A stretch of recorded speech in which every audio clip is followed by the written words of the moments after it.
Matthew, first to you. I think you're thinking that the Christmas spirit should be part of our celebrations this year, and MP should be part of that as well? Yeah, I think there's nothing particularly unusual or weird about an organisation having a Christmas party. I'm sure GBNews has a Christmas party. Mine has a Christmas party. Those are paid for by the organisations. This is a tiny amount of expenditure to ensure that staff have a better experience of working in Parliament, to make sure that they're thanked for all their efforts.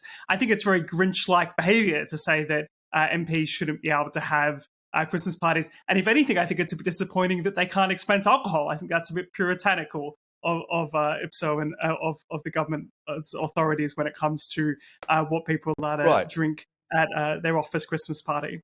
The trouble is, it's our money. We're picking up the tab. Is not that the case, Elliot? I think that's absolutely the case. And MPs effectively can subsidise alcohol and effectively can subsidise their Christmas dinner. We have an enormous subsidy, about £17 million over the last 3 years, for the parliamentary canteens, where you can get an excellent Christmas dinner. You can get cheap wine, cheap champagne. And I think that is more than enough to begin with for this year. Yeah, and the policy, of course, of being able to claim expenses has been in place for some time. But I think the latest estimate for this year alone was 139 million, which obviously is a lot of sausage rolls. What would you say, Matthew, to those members of the public that can't even afford to get their own Christmas party or Christmas lunch, given this time of austerity?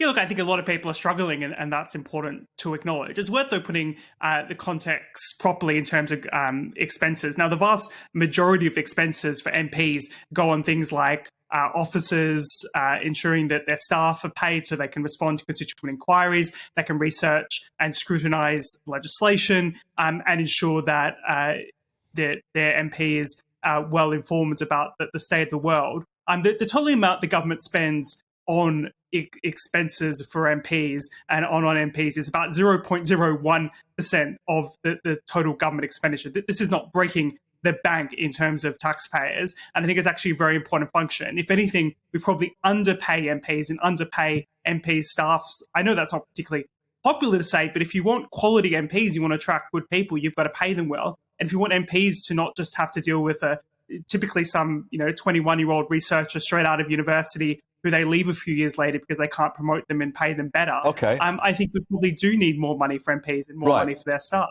What about that point, Elliot, that perhaps it oils the wheels of power?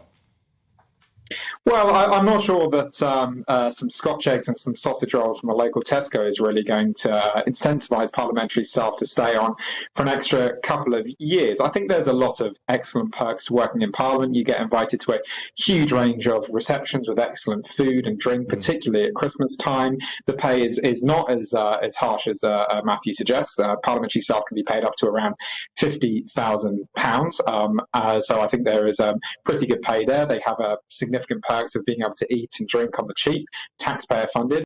But I think the key question is to go back to this Christmas party point. This is the first year that MPs have been allowed to do this, and you have to ask a question, given the autumn statement we've just seen, very Grinch-like autumn statement, why this year of all years should taxpayers be funding Christmas parties?